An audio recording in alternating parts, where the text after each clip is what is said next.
നമസ്കാരം. പലപ്പോഴും പല ആൾക്കാരും ശ്രദ്ധിക്കുന്ന ഒരു കാര്യമാണ് മാർക്കറ്റിൽ ഉണ്ടാകുന്ന ചില നല്ല മൂവ്മെൻറ്റ്സ് ചില ഇൻഡസ്ട്രികളിൽ കാണാറുണ്ട്. ഇപ്പോൾ ഒരു എക്സാമ്പിളായിട്ട് കോവിഡിന് ശേഷം ഫാർമസ്യൂട്ടിക്കൽ ഇൻഡസ്ട്രി നല്ല രീതിയിൽ മാർക്കറ്റിൽ ബൂം ചെയ്തിട്ടുണ്ട്. സ്വാഭാവികമായിട്ടും ഫാർമ മേഖലകളിൽ ഇൻവെസ്റ്റ് ചെയ്യാൻ പറ്റിയിരുന്നെങ്കിൽ എന്ന് ചിന്തിക്കുന്ന ആൾക്കാരുണ്ട്. അല്ലെങ്കിൽ ഇൻവെസ്റ്റ്മെൻറ്റിൽ വലിയൊരു ഭാഗം ഫാർമയിൽ മാത്രം ചെയ്തിരുന്നെങ്കിൽ എന്ന് ചിന്തിക്കുന്ന ആൾക്കാരുണ്ട്. അതുപോലെ തന്നെ ബാങ്കിങ് നല്ലൊരു മേഖലയാണെങ്കിൽ ബാങ്കിങ്ങിൽ എപ്പോഴും ഒരു ഗ്രോത്ത് റിട്ടേൺസ് ഉണ്ട് എന്നുള്ളൊരു ധാരണ കൊണ്ട് ബാങ്കിങ്ങിൽ എൻ്റെ ഇൻവെസ്റ്റ്മെൻറ്റിൻ്റെ വലിയൊരു പോർഷൻ പോയിരുന്നെങ്കിൽ എന്ന് ചിന്തിക്കുന്ന ആൾക്കാരുണ്ട്. അപ്പോൾ ഇങ്ങനെയുള്ള അല്ലെങ്കിൽ IT മേഖല ഇതുപോലെ തന്നെ ചിന്തിക്കുന്ന ആൾക്കാരുണ്ട്. ഇൻഫ്രാസ്ട്രക്ചർ മേഖല ഇതുപോലെ ചിന്തിക്കുന്ന ആൾക്കാരുണ്ട്. അപ്പോൾ ഇങ്ങനെയുള്ള ആൾക്കാർക്ക് ഈ പറയുന്ന അവർ ചിന്തിക്കുന്ന മേഖല മാത്രം കൊടുത്തുകൊണ്ട് ലാഭം ഉണ്ടാക്കാൻ മാർക്കറ്റിലൂടെ പറ്റുന്നുണ്ടെങ്കിൽ, അങ്ങനെ ഒരു ഫണ്ട് അതിനുവേണ്ടി മാത്രമായിട്ടുണ്ടെങ്കിൽ അതിന് നമുക്ക് വേണമെങ്കിൽ സെക്ടോറിയൽ ഫണ്ട് എന്ന് പറയാം.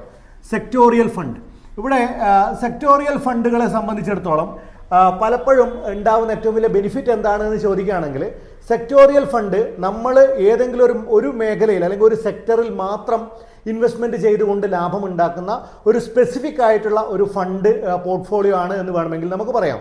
ഇനി എന്തൊക്കെയാണ് ഈ പറയുന്ന സെക്ടോറിയൽ ഫണ്ടിൽ ഉൾപ്പെടുന്ന ഫണ്ടുകൾ എന്ന് ചോദിച്ചാൽ നമുക്കറിയാം. ബാങ്കിങ്, ഇപ്പോൾ നമ്മുടെ നാട്ടിൽ നല്ല രീതിയിൽ സാധ്യതയുള്ള ഒരു മേഖലയാണ് ബാങ്കിങ്.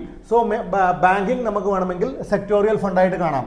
FMCG പ്രൊഡക്റ്റുകൾ നമുക്ക് ഇന്ന് നമ്മുടെ നാട്ടിൽ നല്ല രീതിയിലുള്ള ഒരു മേഖലയായിട്ട് നമുക്ക് കാണാൻ പറ്റും. IT മേഖല നമുക്ക് നല്ല രീതിയിൽ റിട്ടേൺസ് കൊടുക്കുന്ന ഒരു മേഖലയായിട്ട് കാണാം. അതുപോലെ തന്നെ ഓട്ടോ ആയിട്ടുള്ള മേഖലകൾ നമുക്ക് നല്ല രീതിയിൽ പൊട്ടൻഷ്യൽ ഉള്ള ഒരവസ്ഥ നമുക്ക് കാണാൻ പറ്റും. ഇനി അതുപോലെ തന്നെ ഫാർമ, ഇൻഫ്ര, ഇങ്ങനെയുള്ള പല മേഖലകൾ നമുക്ക്, എനർജി പോലെയുള്ള മേഖലകളെല്ലാം തന്നെ നമുക്ക് ഈ പറഞ്ഞ സെക്ടോറിയൽ ഫണ്ടിൻ്റെ കാറ്റഗറിയിൽ ഉൾപ്പെടുത്താൻ പറ്റും. ഇവിടെ ഉണ്ടാകുന്ന ഗുണം എന്താണെന്ന് ചോദിക്കുകയാണെങ്കിൽ, ഈ പറയുന്ന മേഖല നല്ല രീതിയിൽ ബൂം ചെയ്യുന്നുണ്ടെങ്കിൽ ബാങ്കിങ് എന്ന് പറയുന്ന മേഖലയിലുള്ള ഇൻവെസ്റ്റ്മെൻറ്റിന് നല്ല രീതിയിൽ റിട്ടേൺസ് ഉണ്ടാവും.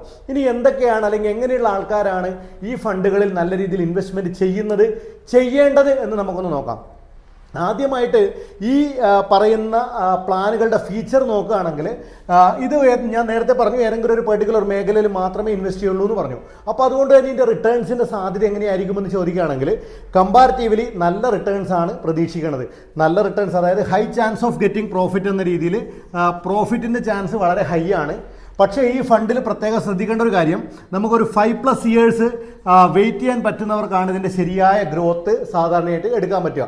സോ 5 വർഷത്തിന് മുകളിൽ നിങ്ങളുടെ ഇൻവെസ്റ്റ്മെൻറ്റ് നിങ്ങൾ പ്ലാൻ ചെയ്യുന്നുണ്ടെങ്കിൽ നിങ്ങൾക്ക് സെക്ടോറിയൽ ഫണ്ട് നല്ലതായിരിക്കും. പക്ഷേ കുറച്ച് കാര്യങ്ങളും കൂടി ശ്രദ്ധിക്കാനുണ്ട്.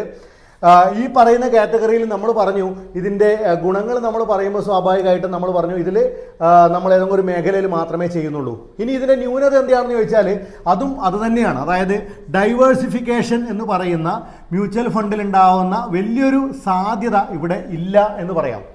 കാരണം ഡൈവേഴ്സിഫിക്കേഷൻ എന്ന് പറഞ്ഞത് ഉണ്ടെങ്കിൽ പോലും അതൊരു മേഖലയിൽ മാത്രമായി ഒതുങ്ങി പോകുന്നു എന്ന് നമുക്ക് പറയാൻ പറ്റും. ഇനി ഇവിടെ ഹൈ പ്രോഫിറ്റിന് ചാൻസ് ഉണ്ട് എന്ന് പറയുമ്പോൾ അത് തന്നെയാണ് അടുത്തൊരു പ്രശ്നമായിട്ടുള്ളത്. ഹൈ പ്രോഫിറ്റ് എന്ന് പറയുന്നത് മാർക്കറ്റിൽ എപ്പോഴും ഹൈ റിസ്ക് എന്ന് പറയുന്ന ഒരു കാര്യത്തിന് ആനുപാതികമായിട്ടാണ്.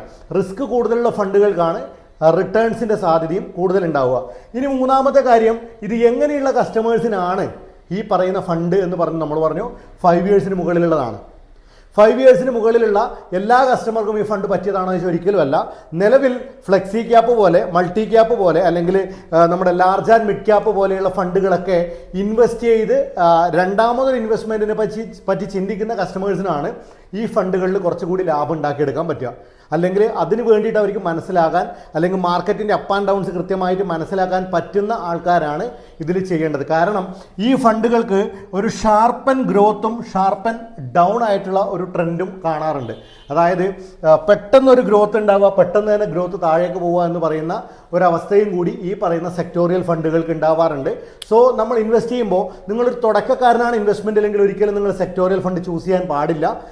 ചിലപ്പോൾ നമ്മുടെ വിശ്വാസപരമായിട്ടുള്ള കാര്യങ്ങളൊക്കെ ആണെങ്കിൽ നിങ്ങൾക്ക് സെക്ടോറിയൽ ഫണ്ട് പറ്റിയതായിരിക്കും. കാരണം നമ്മുടെ നാട്ടിൽ ചില വിശ്വാസങ്ങൾക്ക് ഈ ബാങ്കിങ് പോലെയുള്ള മേഖല പറ്റില്ല എന്ന് പറയുകയാണെങ്കിൽ നിങ്ങൾക്ക് ബാങ്കിങ് ഒഴിവാക്കിക്കൊണ്ട് ഫാർമ ഫണ്ട്, ഇൻഫ്രാ ഫണ്ട്, അതുപോലെ തന്നെ FMCG, IT, ഓട്ടോ, എനർജി പോലെയുള്ള ഫണ്ടുകളൊക്കെ നിങ്ങൾക്ക് ചൂസ് ചെയ്യാൻ നല്ലൊരു ഓപ്ഷനാണ്. സോ ഇതൊക്കെയാണ് സെക്ടോറിയൽ ഫണ്ടുകളുടെ ഗുണവും ദോഷവുമായിട്ട് പറയാനുള്ളത്. സോ ഇൻവെസ്റ്റ് ചെയ്യുമ്പോൾ എപ്പോഴും ശ്രദ്ധിച്ച് മാത്രം ഇൻവെസ്റ്റ് ചെയ്യുക. ഹൈ റിസ്ക് ഉള്ള പ്രൊഫൈലാണ്, ഹൈ പ്രോഫിറ്റും സാധ്യത മാർക്കറ്റിലുള്ള ഒരു പ്രൊഫൈലും കൂടിയാണിത്.